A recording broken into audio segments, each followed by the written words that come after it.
Well, I'm going to get started. Good morning. Thank you for being here. Look at this, man. What I really like is there's about 30 of us in here, and we're not interrupting each other, which we don't have any walls in here. And so I don't believe I know you. Have we met? Oh, I don't remember meeting. Tell me your name. Oh, yeah, you look different. Is your hair up? Yeah.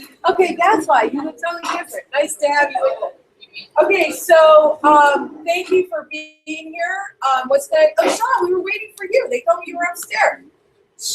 I see that. Okay, so here's what's happening. We're really excited that this is going to take about 2 hours. We're going to have about the first 45 minutes. First hour is going to be, we're going to show you the new video that we have for training. For those of you who are new, who have already gone through this, I apologize for the reiteration, but for those of you who are seasoned tutors with us, this is just so we can see what's happening. I'm going to go on this side. So that you can see the new stuff that we're pulling out. We're really excited.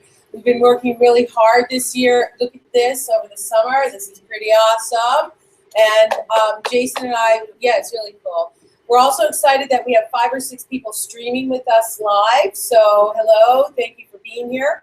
And what'll happen is the first hour, there's bathrooms there, there's food there, so please help yourself. The first hour, we're going to go through this process. We're going to share with you Now that you all are employees as opposed to contractors, I get to tell you how I'd like to really have things done. So in a way, that's just kind of a funny joke or something. But we're going to go over some real pedagogical stuff that you can understand where I'm coming from, so we're all very clear on how we want to present our material to our students going forward. Then we'll have a quick break and we'll talk about the things that Jason and I just spent a week at the Harvard Graduate School of Education at Project Zero, which is the institute by Dr. Howard Gardner, who we'll learn all about, and some of you may already know this, but a lot of you don't know this, and we're going to do some exercises as we did. We were there for 5 days, 2 hours at each class. We're going to do everything in like 15 minutes. And then we want to have some interaction with you and all of that. So what's going to happen first is we're going to show you the new video of what we show to new tutors that come in. We're also creating one for new parents and students as well. But we're working out all the kinks on how to do things via the internet and the video and all of that. So we're excited to show this to you. So just enjoy the experience. Okay, Sergio.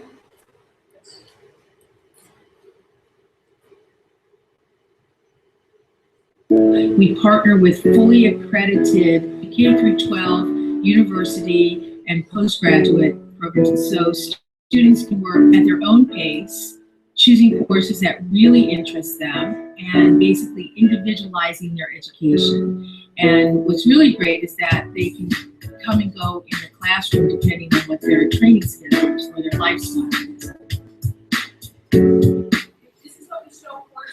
Welcome to Private Tutoring Services in Palm Beach International Academy. I'm Joanne Whiter, the CEO of PTS and the founding and executive director of PBIA. You join a wonderful and diverse group of students, educators, and professionals who are excited to be in the forefront of the global shift in education and honored to share their experiences and expertise with you. We all hope you will take full advantage of the opportunities and freedom our programs offer and look forward to being a part of your incredible experience. I began this company from the vision that the education of young people, teenagers, and adults can happen anywhere and anytime with educators who love to share their knowledge and passion for particular subjects and areas. For over 25 years, we have been developing creative learning environments and challenging academic programs to ensure that our students' intellectual potentials and personal dreams are realized and fulfilled. You will find this orientation informative about how we do what we do and what you can do to make the most of your time with us. As always, your comments and input are most encouraged and greatly appreciated. Thank you for being a part of PBIA. Hi, my name is Linda Schnuff, your Human Resources Administrator. I assist with recruiting, new hires, employee files, and work hand in hand with Don Corson, your accounting payroll manager in the back office. Once you've completed your new hire paperwork, you will be scheduled for orientation. Today, our team members will guide you through the process and procedures that have made Palm Beach International Academy one of the best places to work in Palm Beach County. So welcome, and let's get started. Our mission is to provide individualized, self-paced academic instruction in innovative, positive, and caring environments. We focus on the unique learning styles and needs of our students and educators by developing educational programs that foster curiosity, instill knowledge, and promote cultural awareness. Our vision is to be among the global leaders in the transformation of education by building long-term, multi-generational relationships. We are committed to developing well-rounded individuals who are excited by the learning process and who will evolve into empathetic, ethical, and successful global citizens. Our programs are based upon the individual needs and lifestyles of our students. For our full-time students, we use a variety of fully accredited online programs where we pick and choose the best classes and programs based on students' levels, interests, and goals. Our seasonal and part-time students come to us with their own curriculum, and we work with their schools to ensure our students' success. We use a blended learning model of education where students are enrolled in self-paced online courses and work with you to ensure that they are mastering the material. Students can accelerate when they can and remediate when they need to. It is your responsibility to know when to slow down or speed up while staying cognizant of their schedules and programs. We have developed group seminars and leadership and philanthropy programs that all students and staff are encouraged to participate in. We want you to use the Socratic method of teaching, where students work one-on-one or in small groups with you, allowing both of you to engage in lively discussion and dialogue.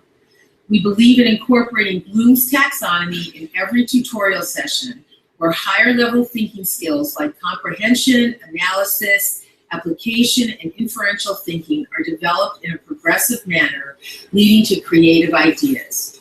We also incorporate Gardner's multiple intelligences in our programs and centers, believing that each student has a unique way that he or she learns best. And it is your responsibility to determine for each student which is the best modality and environment to work in. This also means that you're expected to work with students on their executive functioning skills of planning, organizing, and completing ideas and projects.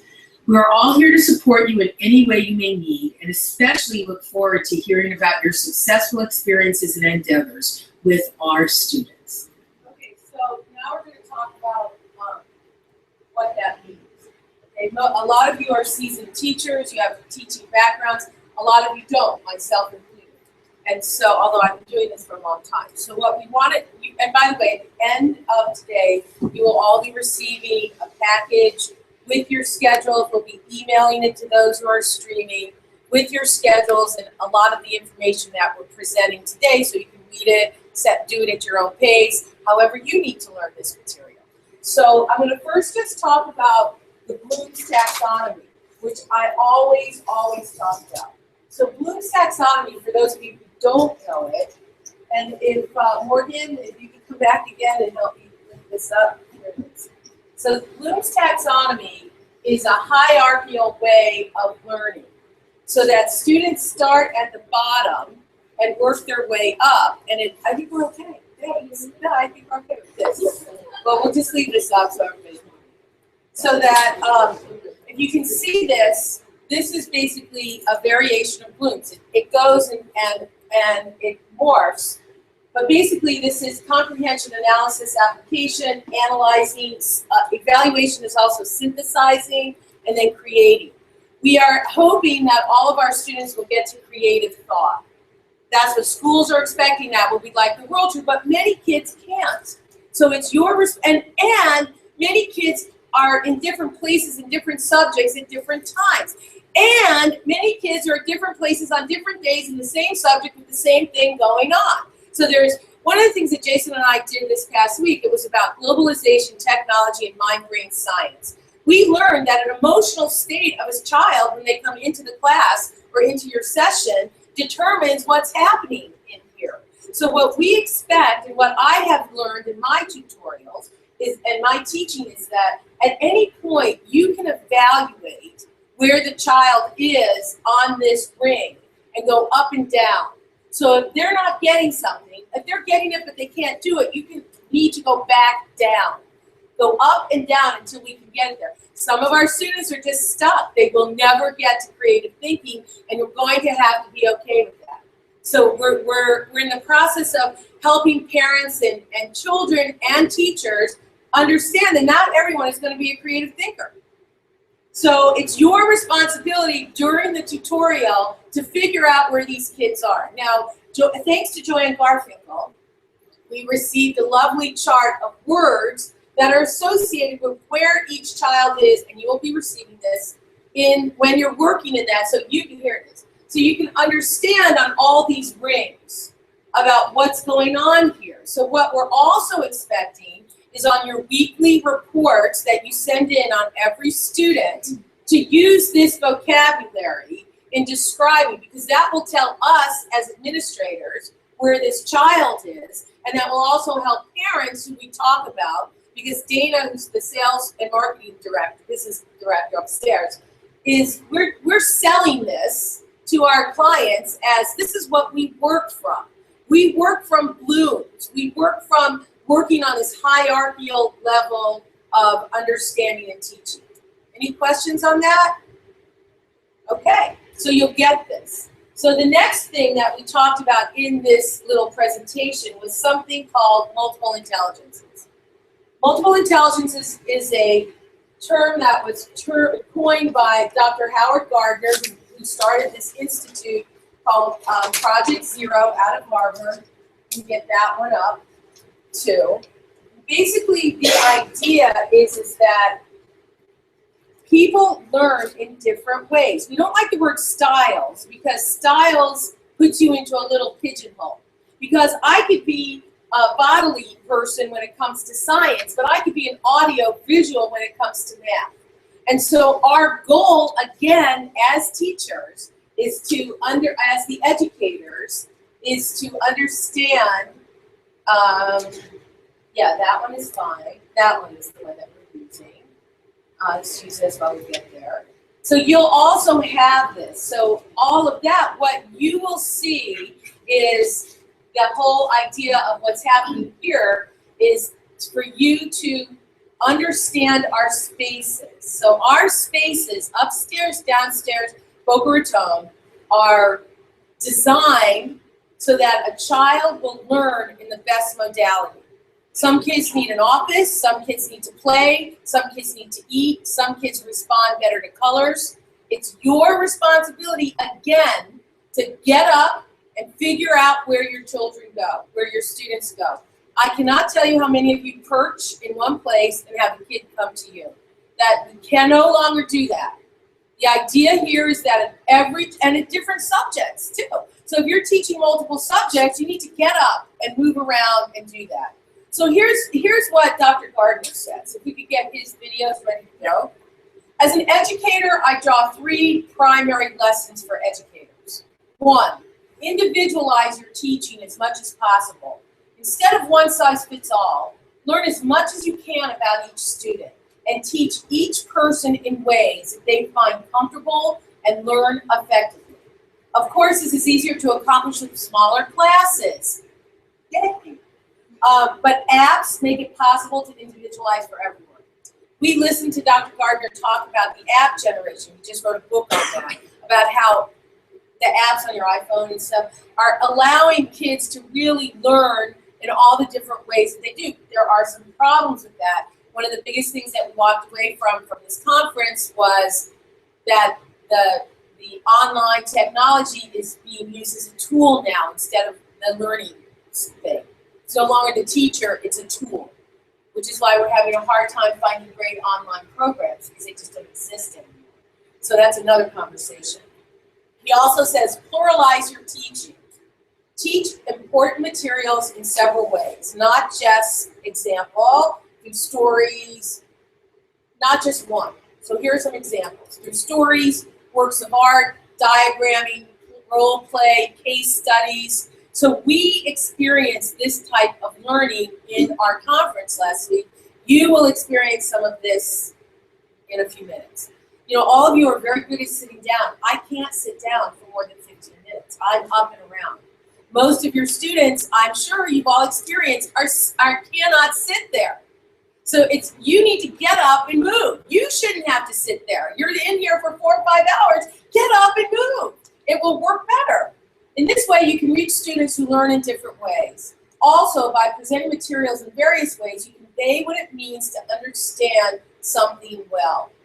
Because everybody, there's so much mind cognitive neuroscience going on that here's a perfect example.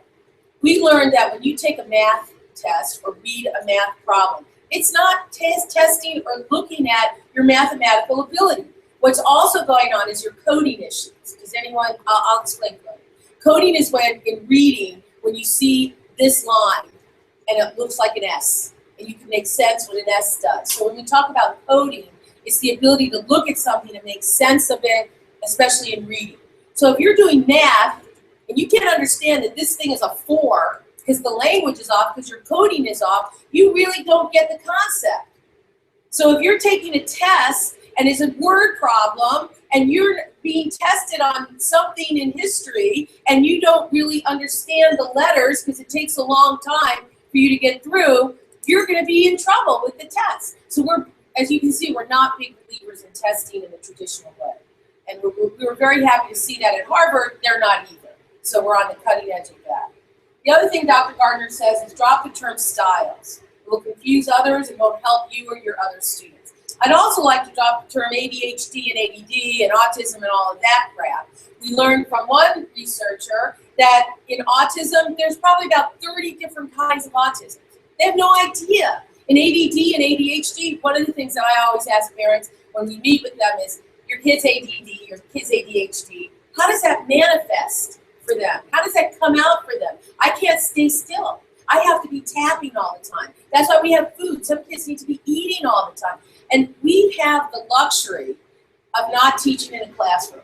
You're not my class. Like in some of you are classroom teachers, you don't have that luxury. So we have a different opportunity here to be able to incorporate this new stuff of understanding the individual student.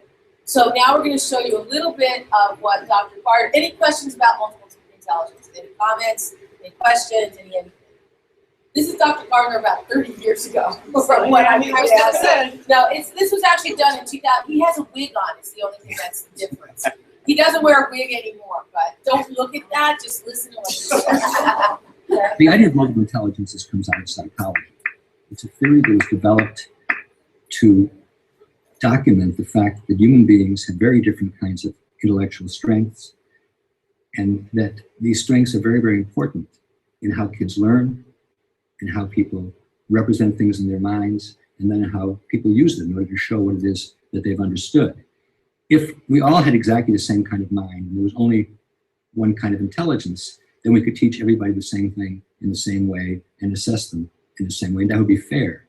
But once we realize that people have very different kinds of minds, different kinds of strengths, some people are good in thinking spatially, some people are good in thinking language, other people are very logical, other people need to do hands-on, they need to actually explore actively and to try things out. Once we realize that, then an education which treats everybody the same way is actually the most unfair education, because it picks out one kind of mind, which I call the law professor mind, somebody who's very linguistic and logical, and says, if you think like that, great. If you don't think like that, there's no room on the train for you. Okay, so you can see how this applies to our expectations of what goes on between the student. We have most of our students come in, not all the athletes, but many regular students, come in with psychoeducational evaluations. We encourage that very much. So we know how these kids are learning. We know their deficiencies and we know their strengths. So your academic director will talk to you a little bit about that. You can usually tell within the first few sessions how these children are learning, right? You can see how they do it. And that's what's expected. Not just presenting material, but presenting it in ways that fits to the learning ways of each kid at any given moment. Okay? So we're going to continue to talk about what this suggests.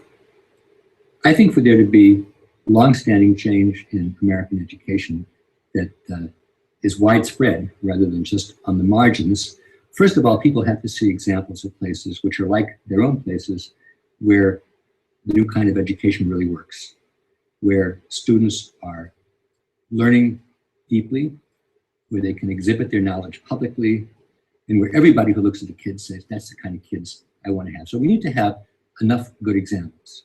Second of all, we need to have the individuals who are involved in education, primarily teachers and administrators, believe in this, really want to do it, and get the kind of help that they need in order to be able to switch, so to speak, from a teacher-centered, let's stuff it into the kid's mind kind of education to one where the preparation is behind the scenes and the child himself or herself is at the center of learning. Third of all, I think we need to have assessment schemes which really convince everybody that this kind of education is working. It does no good to have child-centered learning and then have the same old multiple choice tests which were used 50 or 100 years ago. Finally, I think there has to be a political commitment which says that this is kind of education which we want to have in our country, maybe outside this country, for the foreseeable future. And as long as people are busy bashing teachers or saying that you can't try anything new because it might fail, then reform will be stifled as it has been in the past. So what's really exciting for me as the owner of this organization is that we did this in our own little bubble. We created this out of the needs of our students, the lifestyles of them, like Bree, because of many of you, most all of you. And look, we're now being supported in what we're doing. You can recognize us in this, right? So we're now being supported by the highest level research in academia and scholarship that there is. So we're on to something really great. So you're part of something that is really percolating out there in the land of education. What we heard at this conference, we had 180 people from really all over the world and all different types of education, private, public, a few like us. And what we've heard is that most people are stifled by their administration, by their space, by the fact that they have to teach 120 students a day in 4 classes, all of these things that they're stifled by. And we're not stifled by any of that. We don't have a board, we have an advisory board, but we don't have any of that we have to go to. What we're stifled by, we realize, is our curriculum. We don't have the best curriculum to offer people like we used to 15 years ago when we started this online stuff. It was really exciting that things were online. Now it's not so exciting. It's the same old, it's just a textbook there. So we are now, just so you know, Jason and I talk a lot about incremental change versus leapfrog change. Incrementally, we're seeing that we're going to become our own accredited institution now so that we can offer curriculum that meets this. We still have to get colleges to accept our students. So there's all different philosophies. So that's the incremental change. I, however, am a pusher, and so we try to get it all changed at once. We understand that that's going to take time. The next thing we talked about in that little pedagogical and cognitive little video was the stuff about can you put up the thing about not the executive functions, the cartoon on Yes. that? So you're going to hear a lot about executive functions. We hear a lot about it from psychologists, educational psychologists. We hear a lot about it from kids. Can we get the cartoon?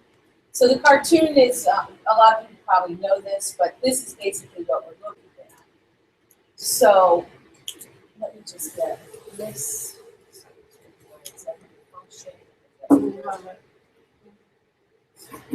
So you see, we're expecting everybody to take a test. We're expecting everybody to write an essay. We're expecting everybody to, do whatever it is that traditional educational models have done.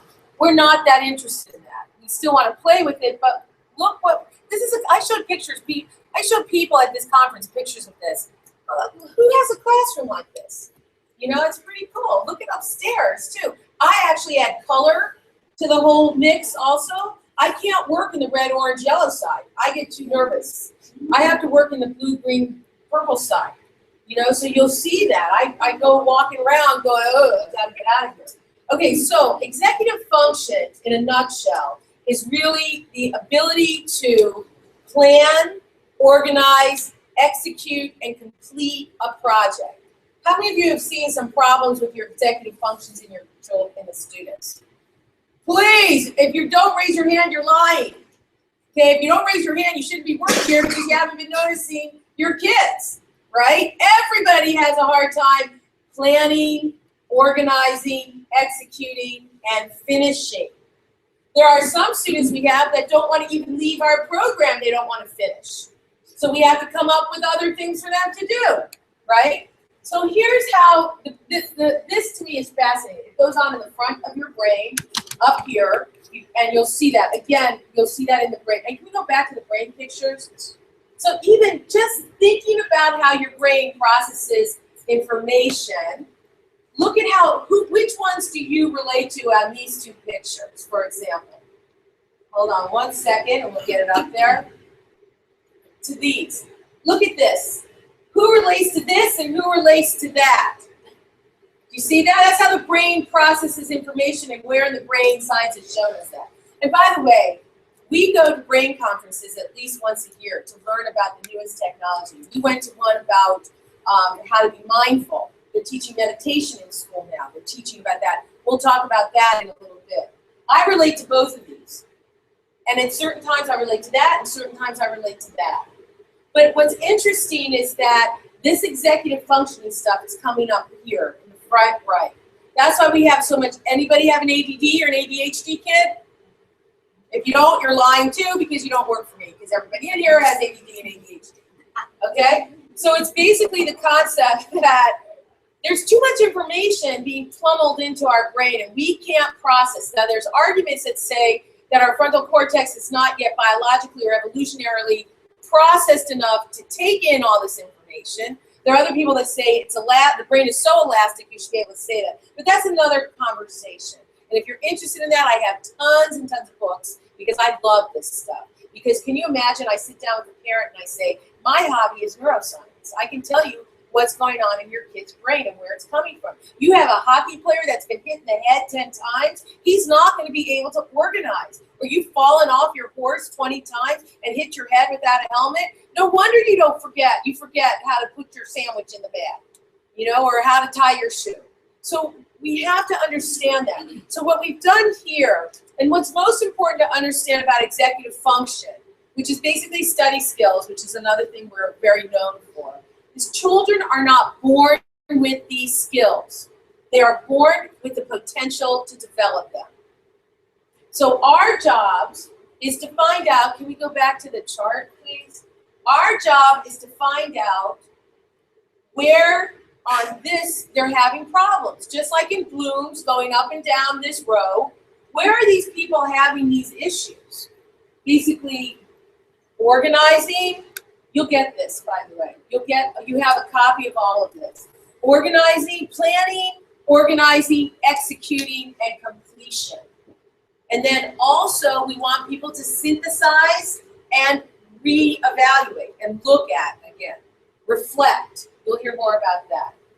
Any questions or comments? This is a lot of information. These three basic things. The Socratic method that we talk about is just the one-on-one talking. You need to get up and move. Imagine Plato walking around the Acropolis with Socrates. There's enough room for you guys to move and move around and be animated if that works for your child, if that works for you. We want you to be in a constant state of evolution as well as an educator. The stagnation is never going to work in here. We'll move it out. We can see it. And we're watching, by the way. You don't realize it, but we're watching. I know that I look like I walk around and I just come in and I say hello and eat food and say hello to everyone. But we're really listening and watching to see how it works. So everybody's doing a great job, and we're going to now do a better job. No comments? Comments? No comment. Anybody have a comment? Okay. Then I think that's it for this part. Now, I have one more thing to say. We've left you alone if you've been with us for a while on go off and do your own thing, right? We've trusted that you understand this. We have now brought this to the forefront because probably, unbeknownst to you, you were doing this, right? You were doing this anyway. But now we want you to be conscious of, in the sessions with your students, of doing this. This is why, for example, some kids have to have open book tests. We're okay with that. This is why some kids have to have you help them take their test. This is why we're pushing people through. We took a whole day, probably, of many hours of learning what is it that we're looking at. What is it that we should be learning these kids? Do you need to know meiosis and mitosis? Do you need to know about communicable infectious diseases? Well, I think which is better applicable. I don't think mitosis and meiosis is as important as understanding that. But if you want to learn about meiosis and mitosis, go. If you just need to understand it, don't get bitten by a mosquito or else you'll get whatever the disease is, then be okay with that. We have to, as educators, look at that. That's a very big picture. That's a very, very big picture that we're all starting to look at, that we have the ability to look at. What we're doing is on the ground. We're the soldiers on the ground right now. So I just want you all to have that in your background. This is how we want you to present the material to the children. But this is as your context. The Bloom's, executive functioning, multiple intelligences, will come up. There's a billion of them. We've just chosen these three. But it's a good way to synthesize how you can work with one-on-one or in small groups, because we're still doing that. Any questions? Yes. What Finland is doing and what direction, we've heard some, but let me hear what you're.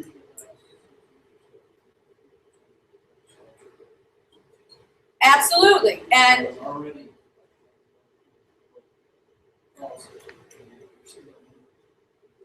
yeah, there's great research on all of that, what's happening. We work in the United States and we're still in this culture. We're fortunate that we have this wonderful vision of being able to educate the masses for free. We talked a lot about equity versus opportunity. Our kids are in the upper echelon of money, even if they're on reduced payment in here. You know, there's so much about that. The idea of changing curriculum, for example, of calling world history global studies, of calling pre-cal. We're always talking about pre-cal. Like, what? I'd rather learn stock market or, you know, something, or, you know, stuff like that. So, but if you want to learn pre-calc, you should. And if you want to sit at a desk, you should. But if you don't want to, or, you know, let's play pool for an hour. And Scott will be happy to tell you about all the physics that goes on in that, as opposed to sitting down and doing that. And you really need to understand everything about physics. So that's what's going on around the world. But what's happening is our kids are college bound. What are we going to do? So there's got to be something in the background about that. I took one of the courses I took last week was about what does an artist do in a studio? They create, they think out of a box, they innovate, they're active, they move. You don't have to do art as sculpture, painting, drawing, photography. You can do those things in a classroom and learn about creating and thinking and moving and out of the box thinking and all of that. And there were about 40 of us, and we played with aluminum foil and string for 2 hours, and it was the coolest experience ever. So we'll talk about some of that, what we're going to do in instituting in here later. And I have to tell you, everyone was very excited, who I talked to, was very excited about what we're doing here. We're a little, Wellington, Florida, you know, okay, it's near Miami. People know that, you know. So, you know, and so that, you know, it's global when it comes down to it. And we're on it. And so we're very excited. So anything else? Okay. Yes, Deb. I just would like to know more about, whenever there is time, how we integrate all of this, that some of which we know, with these almost canned online programs that we're forced to. Well, that's what we've been looking at too. So we're going to, I think that the way to do it is if you understand that this is the context that you want to come from, it will seep into those awful curriculums. And if you can be patient with us, you can, especially K-8, by the way, because we don't have to worry about certification and graduation and stuff. But if you can be patient with us as we go through this transformation of getting accredited, we'll be able to add our own over the next few years. We're listing ourselves as an independent school in the state of Florida. That's the first step. The next step is then going after accreditation. One of the provosts from IU is going to come on to help us look at that. So the way you do it is you have fun with those awful programs and use them as your tool, not your crutch. Okay, use it as a tool to learn and to see, you know, sometimes you just have to push a kid through. We have some tutors in here who are like, I can't get through this work because they don't know everything yet about this. Just push them. Like, see what they're interested in. We want them to make sure that our kids are going to learn to read, write, and think. Go to Bloom. You know, go up and down. We want them to understand, think, analyze, synthesize, creatively think. That may not be where they're going to do it. Don't ask me to do chemistry and ask me about physics. I'll talk to you for hours about why the ball drops and who cares, it lands on the floor. You know? Or I'll ask you, I always ask every physicist, why are we at the red light and the light turned green and I can't go? You know how many people, my brain does not process that. I sit in the light and I've had everybody talk to me about that, right? I've asked you that question. I said, you can. You can, that's what she said. I was like, oh, finally, someone who can teach me. Okay, so do you see, it's a good question, Deb. Everybody's asking that question. Great idea. Don't forget, we came from an Ivy Tower last week, but now we're also in what we've created. We have the context from which to do this. We just don't have the content, which is opposite of most people's problems. They have the content. They could do globalization. Somebody did, we talked to a teacher who teaches English in the Bronx, and she said they had a trial in Romeo and Juliet to do Friar, the guy who gave the poison, in a misdemeanor. He was on trial in the classroom. How brilliant is that? To be able to take something that you have to learn, Romeo and Juliet, okay, great, and then do it in a context of trials, which we hear about all the time. So that's a different context, but you can see how we have the ability to do that, okay? And what our goal is for you to start thinking amongst yourselves, with yourself, amongst each other, of ideas that work. Shay is creating a blog so that we will be able to communicate with each other. Hey, look, I just found that this thing works. We have a whole list of, Jason will be here in a few minutes. He's talking to people upstairs about college, but we have a whole list of resources for you to use of innovative ways of presenting it. Our problem is time. You know, we have an hour, a half hour, 45 minutes with this kid. How are we going to get it all in? And nobody wants homework. So here we go. Yeah. You know, so we'll talk about how we're looking at that too. We understand that in the practice, it doesn't always come through, but I think that in understanding the theory, it will be new ideas will open up for you. As I always say to the administration group, I have no idea what I'm doing in here. We're just making it up. And if it doesn't work, we do have ideas. And if we're making it up as we go through it, and if it doesn't work, we try something else. And if you find something that works, share it with everyone, okay? So if nobody has any further questions, anybody online have questions? You can text in, I suppose. They could make a comment. Or you can make a comment, and then what we will do is run the rest of the orientation, okay? So we wanted to interrupt this because I do sit and talk to all of you about this on the side. And many of you who I've hired directly and I've interviewed directly understand my approach. But I wanted, as a group, for you to really understand it. So we're going to continue with the orientation that we did. Now, I just want you to know, you guys have been sitting for like 45 minutes. If I was a kid, I'd be jumping around out of my seat, right? So we're going to get up in about 10 minutes. So we'll be done, and we'll take a break, get something to eat, and we're going to come back, okay? So please enjoy the rest of it. Hi, I'm Wendy. And I'm Devin. And we are the front desk and the first faces that you will see when you walk through the door. We deal with all administration and are the center point of contact at PBIA Wellington. We are happy to assist you with any questions that may arise throughout the day. Here are a few center rules. Please do not eat with your students, even if he or she is eating during a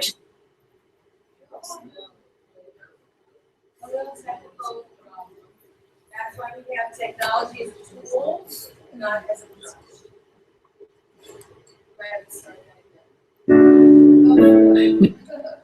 I'm on the program. But isn't it cool that we put this together? That's pretty awesome. Keep going.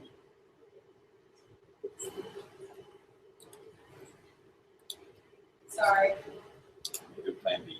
I'm here to support you in any way you may need, and especially look forward to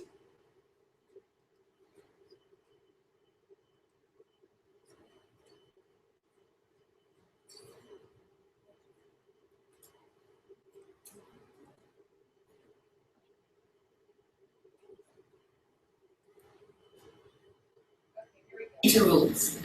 Please do not eat with your students, even if he or she is eating during a tutorial session. The snacks and food prepared are for the students' use, and you should please refrain from eating from them. Please leave your workspace in the same way as you or your student would expect to find it, and please make sure to discard any trash before leaving your area. Please refrain from using your cell phone during tutorials. You must take your breaks and lunch outside of the center in the covered areas provided. You may not wait for your students in the tutorial areas or at the front. Please wait outside unless it is raining. Lastly, you may not reserve tutorial areas, desks, couches, or desktops. Here at PBIA, our dress code is business casual. We ask that you do not wear shorts, flip-flops, sneakers, ripped garments, or revealing clothing. Please make sure that your presentation is professional, which includes your hair, makeup, and hygiene. Be mindful of your breath, and your perfume or cologne should be light. If you have any questions about dress code, please feel free to ask one of us, or you can refer to your tutor manual. We look forward to working with you and getting to know you. Hi, I am Sergio Andre, Academic Director in Wellington. The Academic Director, or AD, role in PBIA is to establish and maintain the reliability and functionality of student programs. We work in student-centered teams. Every student will be assigned an AD. ADs manage schedules and work with tutors based on each student's individual needs. ADs develop and maintain relationships with students, families, and tutors to ensure the quality of each student's experience. Please make sure to copy your AD when you communicate with students or academic programs. ADs are also responsible for ordering and proctoring exams. Please notify the AD in advance when you're close to reaching the midterm or final point of the course.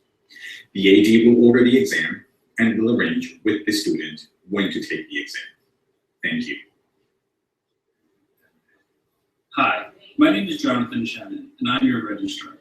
I'm the person that will be responsible for ordering courses, maintaining and updating transcripts, and registering students for tests. The academic directors will give your students their schedule with their login information. You will use these usernames and passwords to log into the appropriate learning management systems. Should you need any help accessing your courses or submitting any lessons, feel free to contact me. I'm Alana Grossman. And I am Morgan Pittman. We are the schedulers at PBIA. We will be your first point of contact when assigning new students. Communication is key. Please answer your phone and check your PTS email in a timely manner. You will be receiving a schedule from one of us. It is imperative that you confirm your assigned student as soon as possible. We would like to remind you that we are student-centric and changes are made often, so please keep this in mind and be flexible. It is important that you let us know if there are any changes in your availability. Our job is to ensure that all students and tutors love their schedules.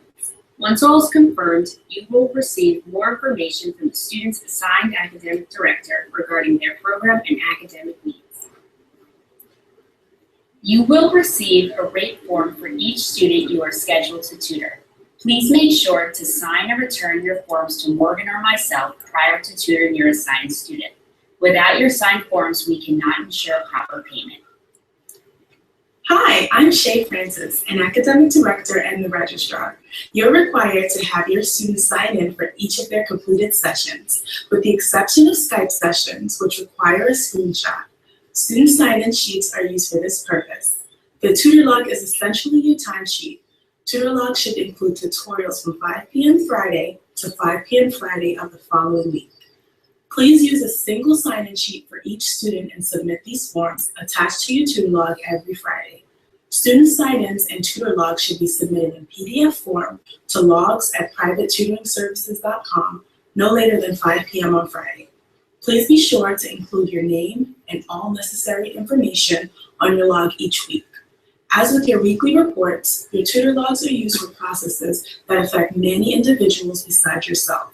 Submitting your logs and/or sign-in sheets late stalls the entire billing process. Failure to provide advance notice and explanation for late submissions may result in disciplinary action up to and including termination of assignments and your employment. Samples of a completed tutor log and sign-in sheet can be found on page 18 of your tutor manual. Hi, I'm Maggie Alexander. I'm one of the academic directors at PBIA Wellington. Tutors receive an Excel template which is to be used to compile the reports. The Excel document is to be completed and sent to reports@privatetutoringservices.com by 5 p.m. on Friday. Weekend tutorials should be reported on the following week. If you cannot get your reports in on time due to an emergency, please let us know as soon as possible and we will be flexible. Reports get sent to families and schools, so please keep your audience in mind when writing them. Reports should be a concise narrative overview of your student's academic experience during tutorials, informing parents of the student's progress. Please refer to your tutor manual for an example of what a good report looks like. Please use proper grammar and spelling and be thoughtful and thorough. The Dropbox is not a physical location, file server, or website. It is an email address. dropbox@privatetutoringservices.com. Tutors are instructed to CC this email address whenever they or their students submit completed assignments to their schools. This way, we maintain a record of the work submitted and it can be accessed in our work checking process.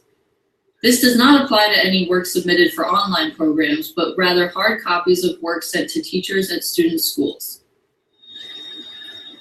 When you're ready to Dropbox material for a student, put the pages face up in the top of the printer, select Send, select your name, which will be attached to your email address, select Quick Setup, email subject and body, select Subject, enter the student's first initial and last name, underscore the subject of the material you're sending in, underscore the date, then press OK, OK again, and hit Start. This will send it to your email box, and when it arrives in your email, please forward it to dropbox@privatetutoringservices.com. Please remember the copier is not for personal use. Thank you. Emergency procedures. At Palm Beach International Academy, we have strict emergency procedures in order to protect our students and staff. As soon as an alarm has been activated, all students and staff members exit the building immediately and meet at your designated safety zone. You will be provided a safety zone map of each center during orientation. In regard to personal emergencies, should there be a need for you to arrive later than 10 minutes before your scheduled session, it is your responsibility to call the front desk of the center that you are reporting to and let them know when you will arrive or if a substitute is required. Regarding any other absences related to personal or vacation time, please refer to your handbook and contact Human Resources with any questions you may have. Hi, I will be talking about Skype protocols. If you Skype, make sure you have a professional background. No kitchen, bathroom, or closets behind you. Please make sure no pets or children appear during the session. Also, to have a successful Skype session, please follow these guidelines. First, set clear goals for the session. Second, please make sure students share their screen with you. You need to make sure they stay on task. And finally, please take a screenshot of the Skype page to keep track of time elapsed during the session. Thank you. Congratulations on completing your orientation. Welcome to PBIA!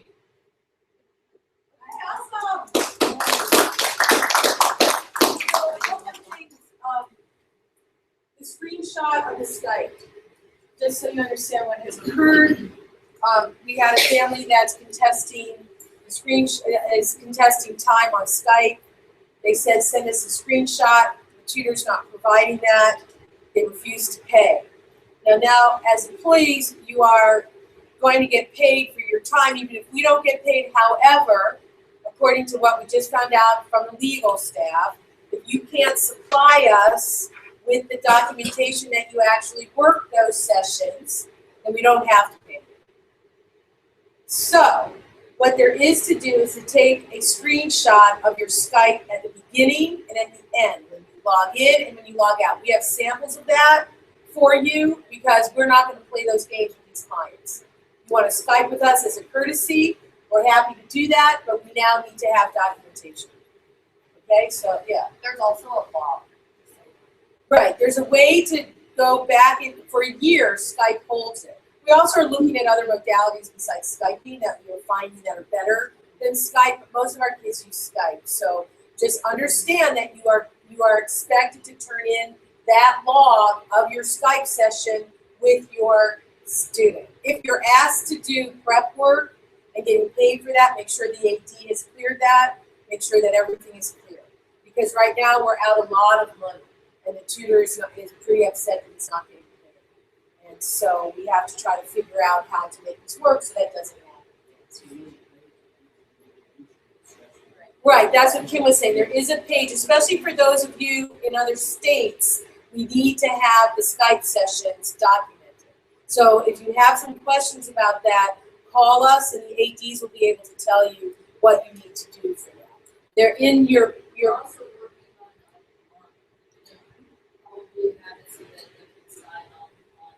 Right, we're looking at programs that will allow people to sign online and things like that. So just be aware that that's in the mix, because a lot of you Skype, and it's important that we want to offer that, and we don't want to lose that. We just have to now keep track so we can get paid. Okay. Also, it's a little confusing when you read that. We don't want you to call us 10 minutes before you need a substitute.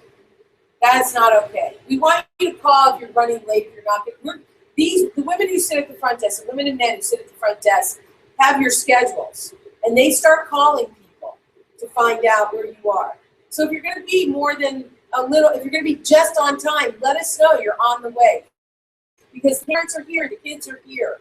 And we call kids after 10 minutes if they're not here, we call. So we have daily schedules that we're calling everybody all the time. So we just need a communication. We want you to call as soon as you know that you're going to need a substitute. 10 minutes doesn't count. You know, that doesn't make people want you to work with you anymore. And so just be aware of that. There's a whole team of people behind you that are here. Okay, any questions or comments? Isn't it cool that we have that now? Yeah, it's pretty awesome. Okay, so we're going to take a 15-minute break, and there's food back there. Get up, move around, then when we come back, we're going to work in some centers. We'll figure that out. So we need to go get Jason. Oh, yeah. Good. How are you? They're good about it. They are. And they usually do. I've never heard of them not.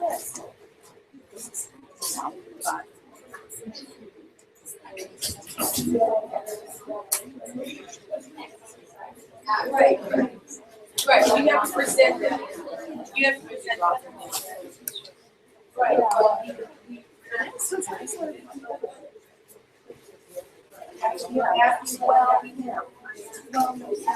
That's how what the family's asking for.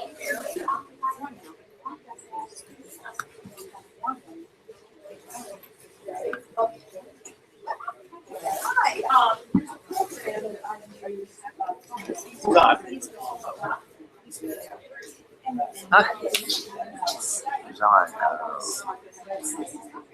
Regan, Christine, Deb Maroney, Katie Owens, Patrick, Shannon Merlin, Corinne Ballard. And then I also had my own Tamari. No, here's that's what I want to talk to. So this is streaming live through? Yeah. Can they hear us? Yes. Hi, it's Scotch. It's funny since there's a delay. Yeah. You'll hear yourself in a second. Next one you'll come up The here. space is cool. I can see it. The waves is beautiful down here. Yeah, it's great. See if anybody posts. I noticed you didn't say anything in the Skyping about drinking.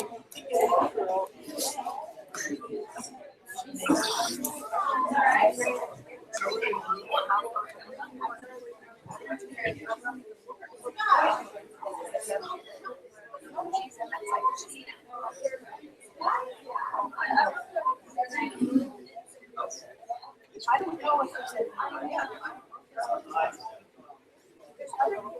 No, I don't know.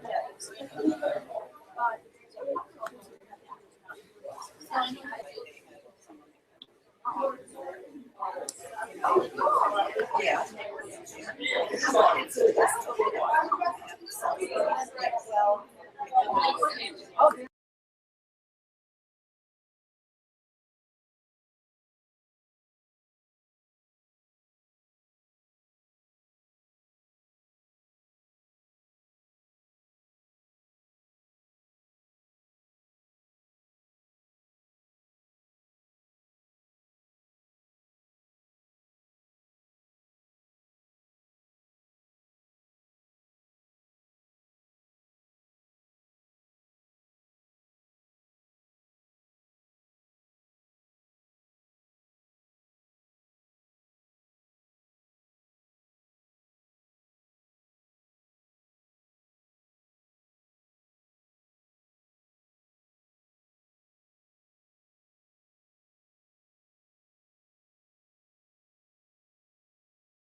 room and a learning environment. So I'm going to hand this over to my colleague and friend, Jason Scholl, who will explain to you what our first project's going to be. Okay, hi, I'm Jason Scholl. I'm one of the academic directors and the director of our college counseling and test program. Sorry. I'm going to put something up using that. There's a little girl in the hallway. That was my daughter, Sienna. She's 5 years old. I also have a son named Soren. So I'm going to convey a little of the content and certainly some of the spirit of the conference that Joanne and I just got back to, doing an exercise here. And just to set the mood for that, I'm going to first put up a case study of one of the schools we looked at in one of the courses I took about some people who are doing interesting things involving technology, mind brain research, and things.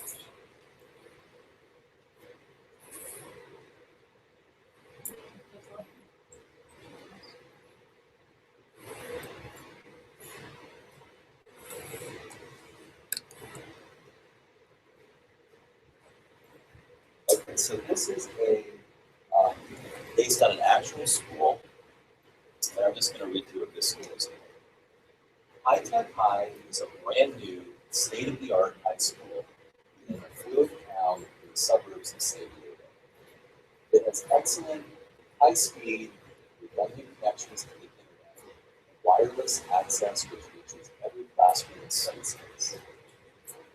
High Tech hopes to prepare future-ready students who are familiar with design thinking, engineering principles, and project management. The beautiful new facilities will include a number of maker spaces that are outfitted with a wide variety of hand tools, building materials, electronics components, small computers like computers, and larger tools such as 3D printers and laser cutters. During the freshman year, students take a combined humanities physics class that culminates in a major class project, such as a short play performed on a set built by the class with moving dioramas of life in ancient civilizations. In subsequent years, students are encouraged to take computer science and engineering electives that focus on programming robots to do complex tasks like cutting food, folding towels, or computing an obstacle courses. All classes are encouraged to offer students 20% time where they can spend one class period per week devising projects of their own choosing, presentation, at the end of the semester. ITAC judges the success of this program by evaluating the quality of final projects, courses, electives, and projects. So who here is familiar with any schools that are doing some things like this? Most of you like that? Bob? Yeah. Yeah. Which one?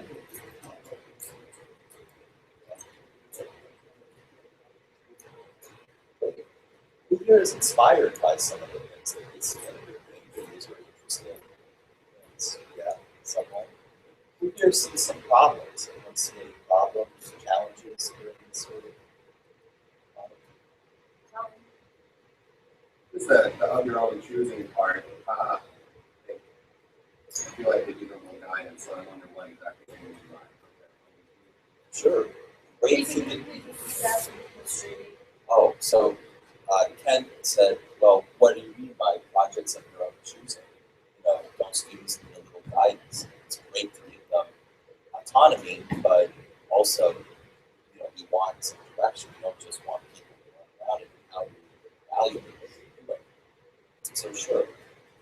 So I'm going to now, sort of having that in the background, I'm going to, in a moment, divide you up into groups and ask you sort of the background of what is really exciting that's going on in terms of technology, in terms of brain research, in terms of some of the multiple learning styles, addresses that Joanne was talking about, to reflect on two things. One being, what are some of your favorite pedagogical approaches that you use right now in your tools? And number two being, what are some suggestions or improvements that you'd like to see for our full-time students. One-on-one tutorial-based center. So I'm going to have you guys count off. So we're going to go up through 6. Okay, so we're going to start with Justin. Just count up to 6.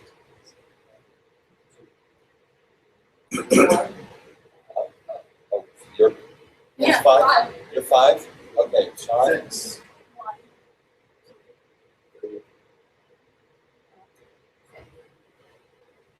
Deb, 1. 2, 3, 4, 5. 6. Maybe 1, 2, 4, 5. and be 1. So No, it'd be oh, 6. You're 6 and you're not participating? Okay. No. Okay. Okay. Good. So then let's stand up. It's going to go 1, 2, 3, 4, 5 over there, 6 back there. You're going to take about 5 minutes to write anything you want. Absolutely anything. I'll put them up on the board. So please write down. Favorite pedagogical approaches and suggestions for improvements.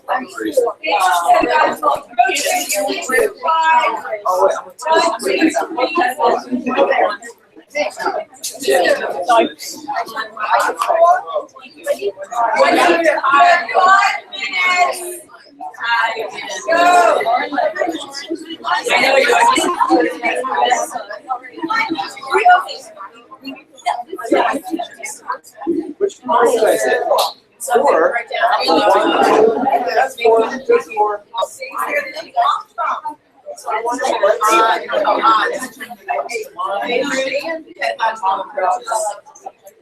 Yeah.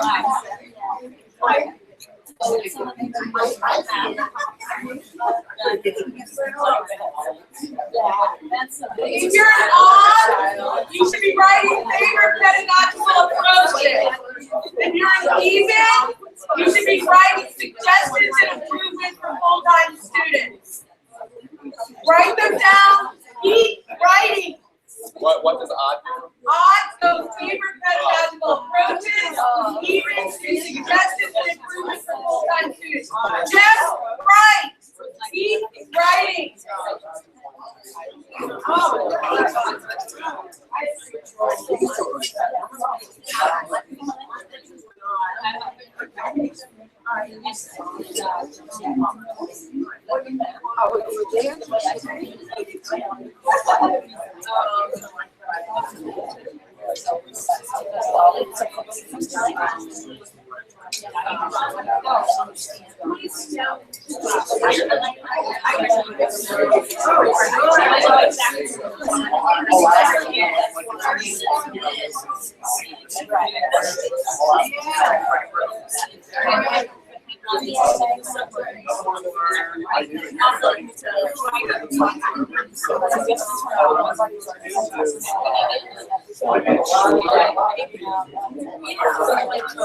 What was your suggestion?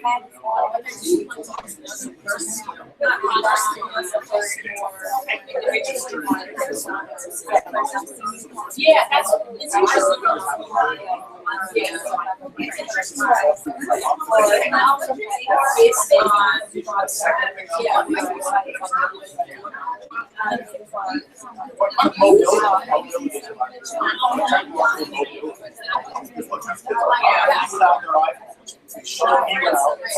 Keep writing, don't talk, write.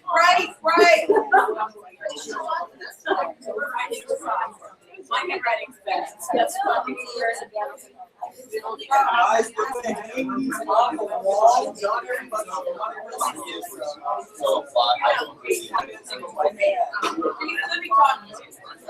We're going to hang them on the wall, so use different colors, be creative.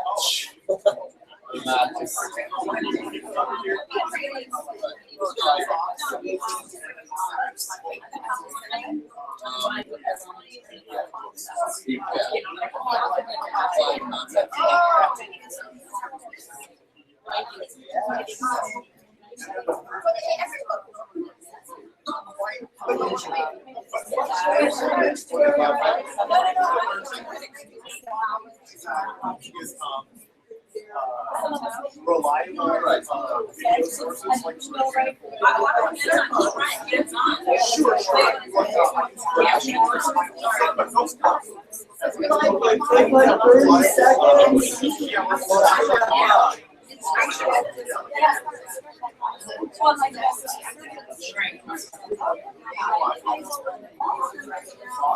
Okay, take 30 seconds. You're gonna switch. If you're an even, go to an odd table. If you're not, go to an even table and add your other side. So now find someone who did. If you're not, go one table left. Go one table left. Or left.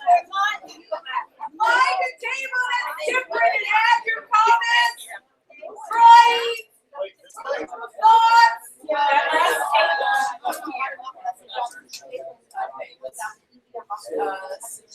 What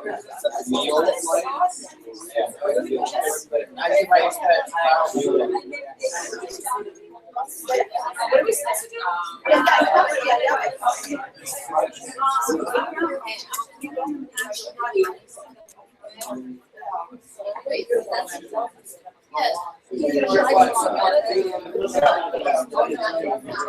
Keep writing on the paper.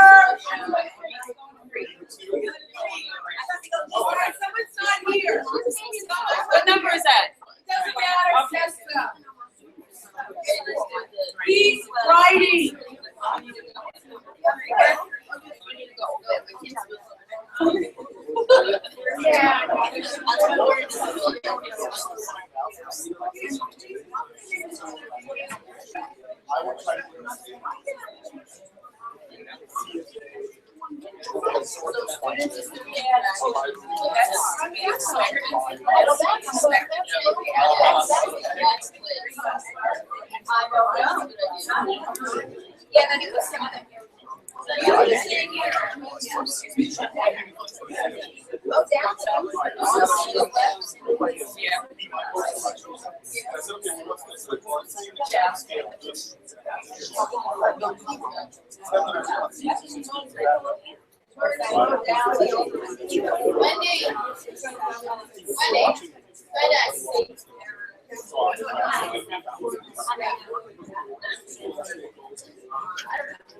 put down here. Or they're more than that. All right, everybody, stop and come back to a seat.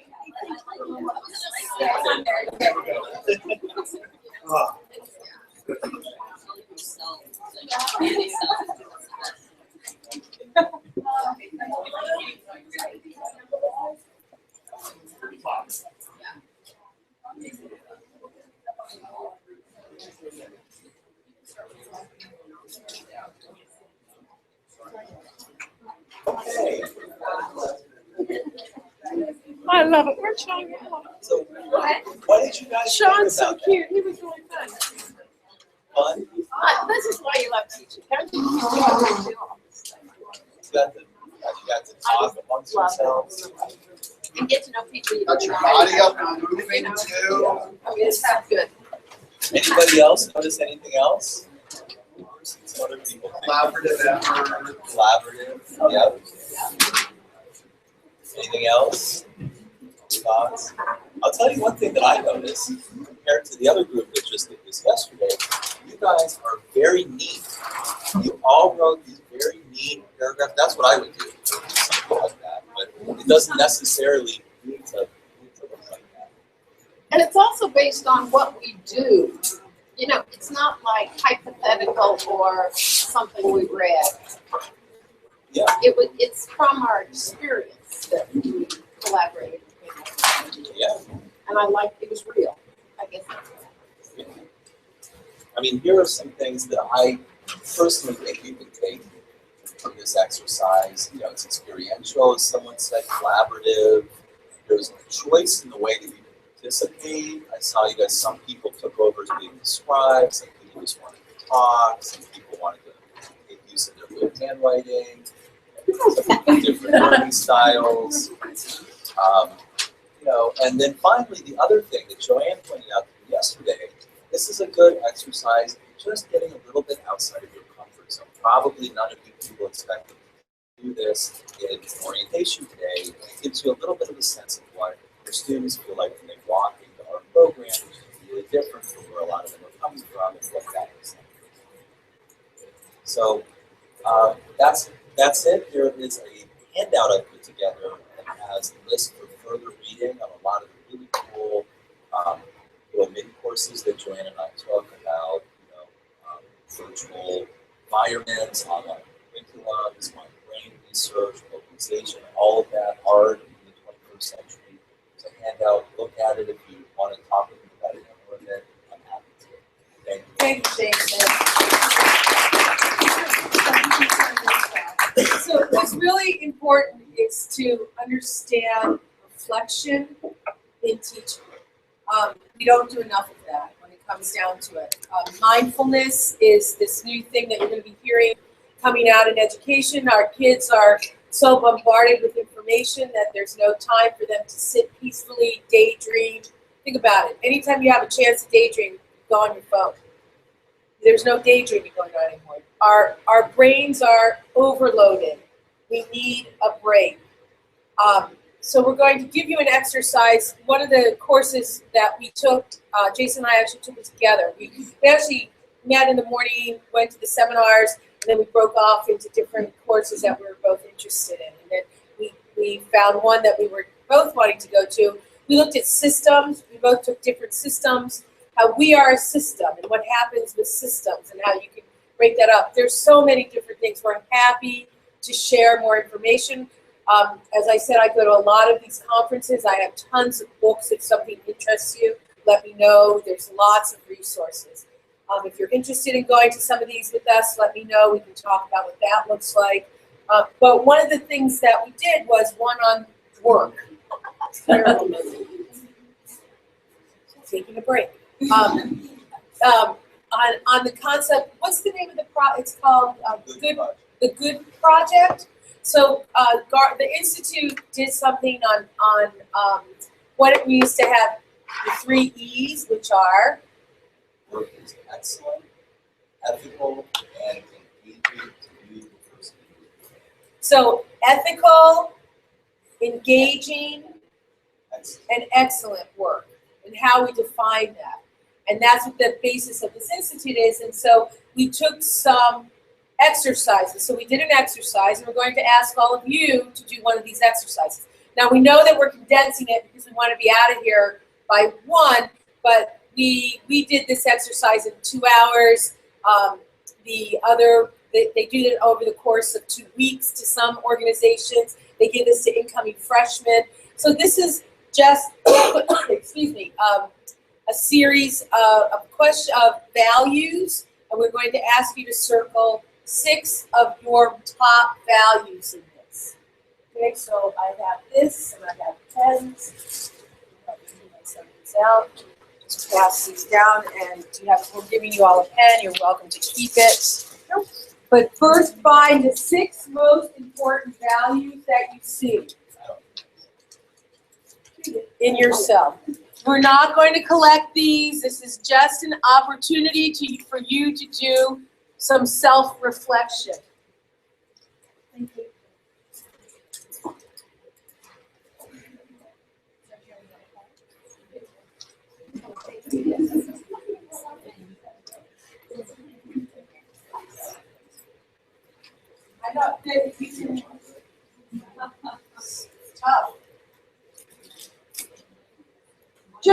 Just six. Prioritize. No prioritizing, just 6.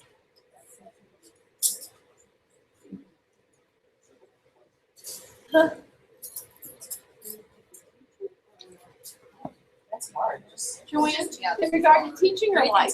Just your life, however you'd like to apply this. This is just an exercise in reflection. You can do it in your life, you can do it in your teaching, however you'd like.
Okay, everyone have 6.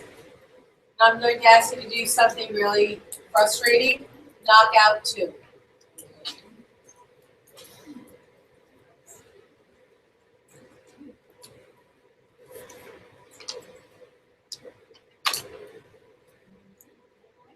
Okay. And now I'm going to ask you to do something even more frustrating, is knock down another 2.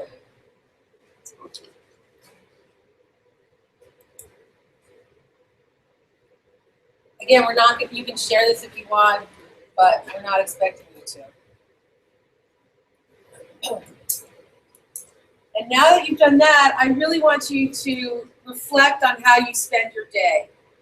And if you look at your day and see how much time do you actually spend dedicated to those 2 values in your life.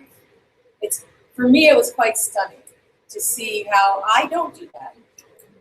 For example, they had us make a pie chart and put how you spend your time in the pie chart. So of course I cut my pie chart in half, and half of my time was work and half my time was personal.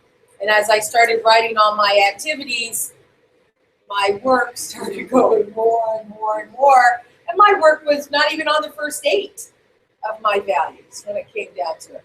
So it's just an opportunity for you to do a little self-reflection. And what we'd like to do, which leads me into what we're doing to apply some of these ideas and concepts into what we're doing at Palm Beach International Academy, which, by the way, Dana will tell you, we are rebranding ourselves. We are still owned by Private Tutoring Services, and everyone is going to be called Palm Beach International Academy. PBIA is our new brand. We're very excited about that. Dana will talk about that in a moment.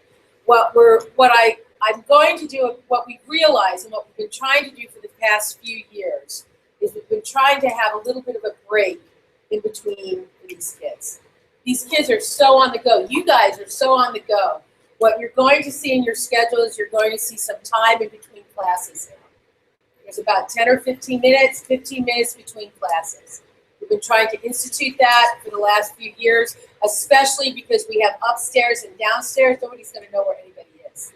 You're going to have to find them. You're going to have to do all of that. So you're going to see breaks in your schedule. You need the time to regroup.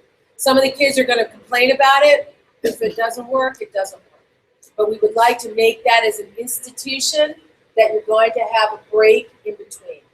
We think it's very, very important that you take some time to be mindful, take a breath, take a look around. In addition, one of the things that we're going to institute, now we're talking about practicality. See that? Like we go out and learn about all these great things, about how it should be done, what could happen, how the world is changing, and now let's get down to the brass tacks of what's going to happen. So we are constantly self-evaluating. What can we do better? What can we do? What's working? What's not working? Things like that. And what we saw over the last 2 or 3 years is that we're really great at doing student to adult, academic and personal and social. Academic and social. Kids have great relationships with you all. You're their mentors, you're their adult friends, all of that. We're really great at kid to adult academics, of course. I mean, you're a teacher to them. You're their big person. We're really great at children to children social. These kids would always be on their own by themselves. They have now a place called school that they come to. They interact, most of them. But when we looked at kid-to-kid intellectual, we were not that satisfied. We could see that we could do a better job. How do we do this? Our kids are paying a lot of money. Nobody wants to do this. Our model is one-on-one, all of that. So what we've decided to do is on every Monday, we're having a seminar from 12 until 1. And it's going to be based on 3 different kinds of ideas. Community service, other people coming in, and some activities that we're doing. We're not sure how it's going to look. We're open to suggestions, but we're going to have 12 TED Talks, for example. We're going to have 12 people come in to discuss things. We're not hosting them, we're watching them. And we're going to organize them by subject, not by grade, but by interest. So if you are interested, you get to participate in this. So a 5th grader could be with a 12th grader. We don't like that terminology anyway, but someone who's 10 can be with someone who's 18. And they're going to be here. If they don't want to participate, they go over there and they reflect, think, meditate, play. I don't care what they do. They just have to be in here participating. It's based on a project that I developed with Just World International for philanthropy and leadership. And what that means is that I wrote a project for every week. These kids come in for an hour, and we do an interaction group with each other. We call it an icebreaker. We have a person come and speak and present with the kids. The kids have a project, and then we reflect. We were doing it. So we decided that we would do it on Mondays. It's not for every kid. The tennis kids in the tennis center aren't going to get to do it. Excuse me, Boca Raton is not going to get to do it at this point, but here is going to do it. So that means all of you are going to stop classes at 11:45 and resume classes at 1:15. Because we get it that if we call it at 12 and a class goes till 12, nobody's going to be here till 12:15. If we stop at 1 and a kid has a class starting at 1, they'll be out at 12:45. So we've created that this year. It's an experiment. We're going to see how it works. We want you to participate in the background to see how these children are interacting with each other. If you want. If you don't want, go have lunch, do whatever you'd like. We'll see it when you get back. So you'll see that of what's going on. We have a Holocaust survivor coming. We have people from a guy who's a Cuban refugee coming. Just interesting people coming from our community to talk to these children so that they get a sense of globalization, of community service, of technology incorporated. So we've been working really hard this summer on organizing all of this so that we can present this. This is the first time ever. We have over 60 full-time children starting in 3 or 4 weeks. Now, some of you have been with me a long time. You know that our season starts in January. In the fall, it's kind of fun. We play around with SAT or college. We have 60 children that we are responsible for their full education. We take that, it opened up a whole new, what are we going to do to make this their experience for them, the best experience. This is the first year that we're having non-athletes as much as we have coming in, that the community itself is supporting us in a way that parents want to give this to their children. So we take that very seriously about we are their school, whatever that may be called. But for them, we're their school, however we're interpreting it. So we're adding these kinds of things into that. The accreditation is a big deal for us so that we can create our own projects. And we know that these kids are college bound. And we know that they're ready for the big world if they're not college bound. We have a university program that Jason's going to talk about, and an SAT and college prep program. We have a whole bunch of things that Dana's going to talk about. So that's some of the things. Also, we are going to open up Miami, which is really exciting. So we're on the search for looking for locations. In Miami, if you go to the wrong block in the wrong part of town, you're screwed. So we're being very careful about where we're going in Miami, but we're going to be there within the next year. So this is it's working. And I always like to acknowledge my students, and I'd always like to acknowledge you as well. So on that note, I want to thank you on behalf of our students, on behalf of our families, on behalf of me, on behalf of everyone who's involved in this. You all are a major, excuse me, I turned my phone on for a second, I apologize. You all are a major reason why this has got to this point. So I thank you for that. So I'm going to turn it over to Jason to talk about college counseling and university stuff. Okay. So, starting with test prep, I am pleased to announce that for the first time this fall, we actually have a test prep curriculum. So, for you who have been doing SAT and ACT tutoring and just kind of winging it with whatever you brought to the tutorials, we now have a standardized curriculum. It's a concise guide. It's only 30 pages. It's the best of what I have seen in 10 years across the whole spectrum of everything. Puts in a little program that we give to the student as a product, and that you follow through and then sort of take off on your own and put your own spin to it based on.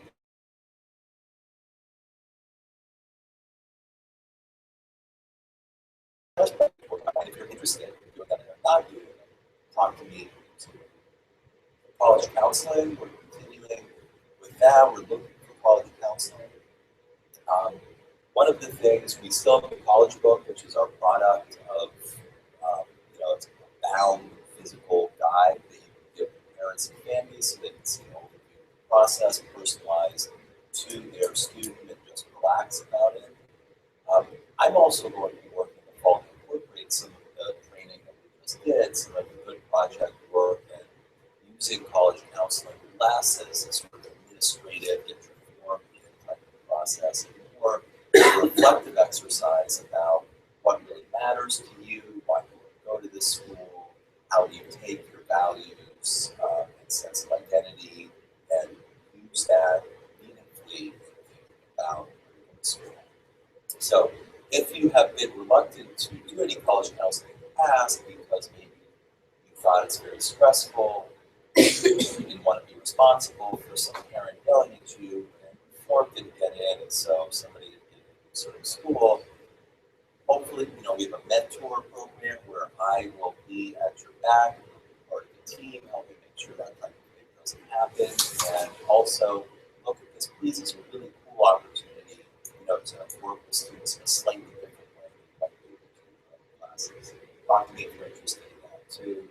Finally, university courses. If any of your students who are getting up to be juniors or seniors express an interest in continuing to go on with what they do, they love the one-on-one tutorial model, they wish they could do college that way, they can. They can, and you need to basically throw that over to me, to discuss with your parents and everything. But they can keep doing that in ways that, at least for the first 2 years, will look just like the regular tutorials with us. And then in the second 2 years, they would go over to really good institutions such as Penn State, and we're happy to offer that. If you're interested in tutoring some of the higher level people too, it's a cool opportunity to do something that might be a little outside of these huge 12 classes. Thank you. Okay, now Dana is going to, I just want to remind everyone, just please, that we held a meeting like this yesterday in Boca, and there was another 30 of you there. So, as most of you have known, occasionally we do meetings like this. We haven't in the last few years. But we really want you to see how big this is starting to get. It's a little wonderful. So here's Kate. Hello, I'm Dana Brooks, and I'm happy to see new people. I'm in charge of business development, marketing, sales, anything that involves bringing business into PBIA. First off, Joanne already mentioned, you are officially now employees of Palm Beach International Academy. So when anybody asks you where you work at Palm Beach International Academy. Legally, the private tutoring services. Legally, we're still private tutoring services. We are DBA, Palm Beach International. We have an identity crisis, but we're PBIA, and going forward, we will be switching everything to a PBIA user-friendly URL. We'll get all new everything, so new logos. So just bear with us. There's a lot going on in the background. We're going to make it as user-friendly as possible for you all. The website has relaunched. It's still under private tutoring services, and there is a section for tutors, and your pictures on there and your bio. I know we're a little behind of the new hires, so we'll do another new hire photo shoot with bios. And also, there's a scrolling section where tutors are on there. You will scroll on and off. So don't be upset if you're on and then you get off or you're not on yet. There's a theory behind who's up and when it's going to happen. So going forward, that's our marketing piece. For sales and how I get involved, the first thing is never talk to a client about money, ever, ever, ever, or ever. Just don't talk about money. And that's good. Then the second thing is please pay attention to where your students are in their, like Jason said, in their progress through our system. If someone's looking at college or looking about SAT or ACT help, please talk to me so I can call the parent and see, so we call it upselling, which just means adding to their contract. Every student here has a contract with billable hours that we're allowed to use. So I need to know where they are, and if you think they need more. If someone's struggling and needs more hours, let the ADs know or myself, and we add on. If something's really easy, let the ADs know and we'll switch it out. So our goal is not to have our students here forever. Our goal is to have them learn and use their time valuably and let us keep that. We like them and we would love for them to stay through college, but we want to make sure we're using the parents' money wisely. What else that happens? How do I get involved? The other thing is pay attention to siblings and things that are happening, or if you're a content tutor, or content is just when you're tutoring one subject, they're not a full-time student. If you're in a class and you're teaching chemistry and then the student says, I also need help in Spanish, please let us know. Please pay attention to things like that because we can add that into their contract and help them out. So basically, you guys are the front lines of how we interact with our students. So the more you tell us and the ADs, the more we can better serve them. Anything else we need to cover? Do y'all have any questions? All right, thanks. Okay, so to end today, so thank you very much, but and for your attention in this. It's a hot day, I know, and I appreciate on a Friday that you're coming out here. We're going to do one more exercise that we all did at Harvard, and we know that it's appreciated because it's from Harvard. So what I'd like you to do, everybody stand up and get in a big circle. So create a circle. We can make an oval around the living rooms here. You can make an oval. Oh no, we can get a circle right here. Let's make a circle right here. So where's the websiters? We have those. We have them. Okay, so ladies and gents in the back, if you'd like. Ariel, you can stay. You know what? Let's keep the tutors here. Okay, just for now. You guys can stay back there. Okay, Bob, come in the circle. Maggie, come in the circle. We're just looking for the academic team. So one of the things that we did at the very end is we answered these two questions. We filled in these two blanks. I used to think, and now I think. Okay? So we'd like you to do this towards your experience at Palm Beach International Academy. I used to think, and now I think. So Jason, you can go first. Okay, I used to think that training and orientation meetings were a necessary evil. Now I think they're an exciting possibility. There's a possibility for something exciting. Okay, Deb. I used to think I had to really stick to the letter of the online curriculums, and now I feel that I'm going to be able to expand that more and personalize it better. I used to think that students just dropped in for an academic tutorial, and now I realize that there is a full body enrichment program available to them. I used to think I was coming in just to teach, how to find eggs or, find something in chemistry, but now I think I'm playing a bigger role in these kids' lives and having to make a difference. I used to think that this was just, strict one-on-one type of thing. Now I think that we can come in and have a good time with the students and make sure they're interactive and having a good time with no goal. I used to think when I first started that some of the students, probably weren't going to take, their work seriously because, school is like kind of their second priority because they're equestrian students. But now I see that, a lot of them are, very interested in doing their work and, eager to learn. I used to think that learning was at a desk, not necessarily in a classroom because I do homeschool. But you had to learn out of a book and you had to sit down and do it. And now I know that learning is 24/7 all the time. I used to think this was a traditional tutoring center, and now I think I know it's a lot more than that. It has a lot to offer to the students. I used to think that teaching had to be done the conventional, regular way, sitting at a desk while a teacher can teach you, but now I'm learning that there are different ways to teach just as effectively. Talk very loudly. I'm a loudspeaker. You can talk when you're got it. No, of course not. Go ahead. No, Look not at at all Sean in either. his own room sometimes. Yes. Well, speaking of that, I used to think that most students had a much more in-line way of learning, and now I've realized that it really does vary across the board depending on their modality and type of learner that they are, and we have to adapt to that. I used to think that the only resources we should use were the approved resources, as in the class itself online, but I've incorporated YouTube videos. It's not the most scientific way, but if you Google factoring worksheet, then a lot of them will come up and you can find one that's really useful and pick and choose problems and customize it that way.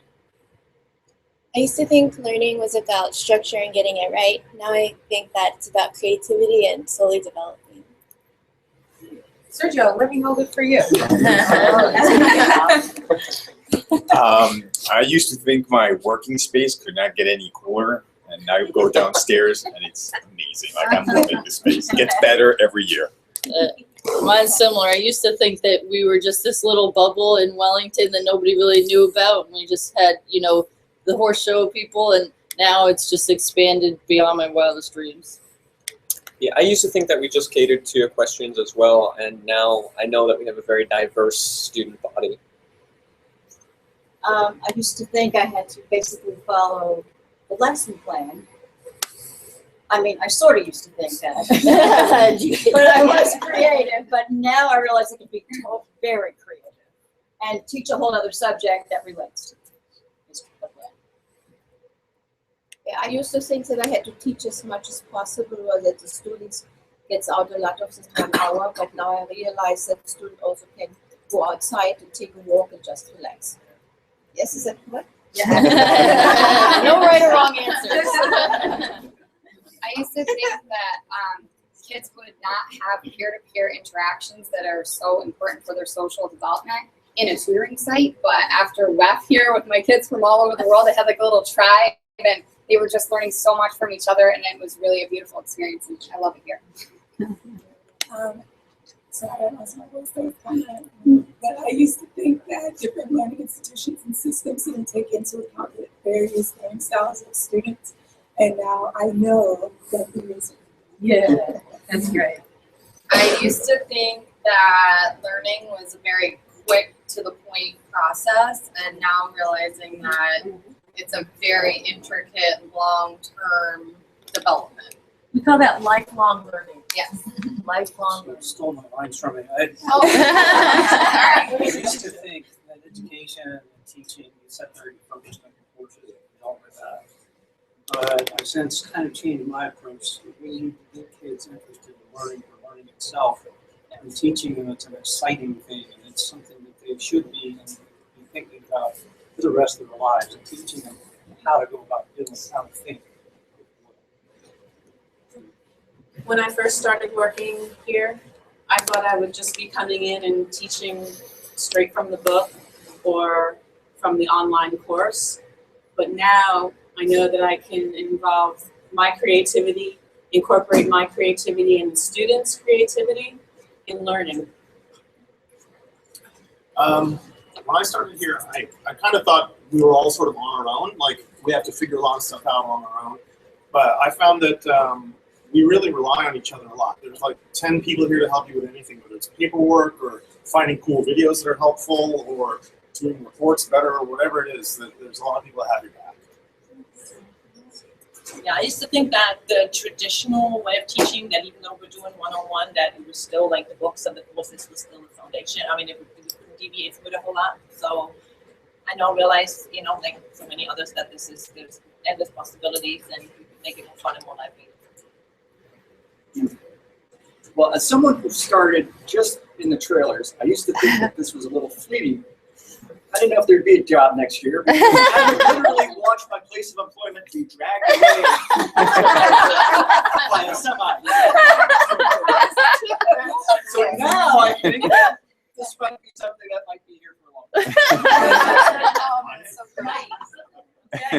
I used to think as long as I teach everything that's in the book, that's all I need to do. But my students are really interested in anything that's related. And they're happy when I teach them some other things that are not in the book. Okay, I used to think that I was able to assemble a great group of educators and people who love to share their knowledge, and now I think I've assembled an extraordinary group.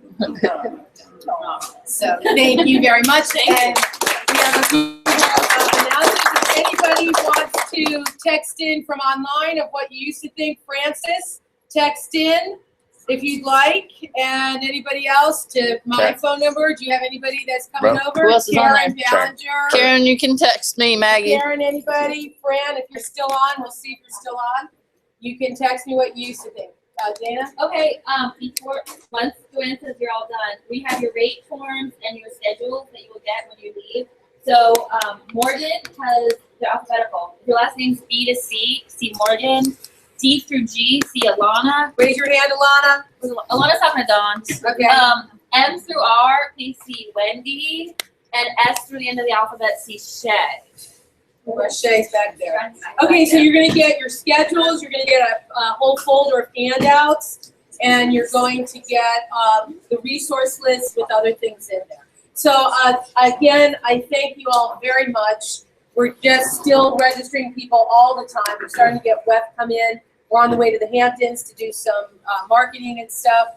And we'll see things are starting to bubble up. And let's give ourselves a big hand for doing it. Okay, there you go. Nice. Joy, are you we're going to do this. Sorry, I think I put everything Yeah, on. but for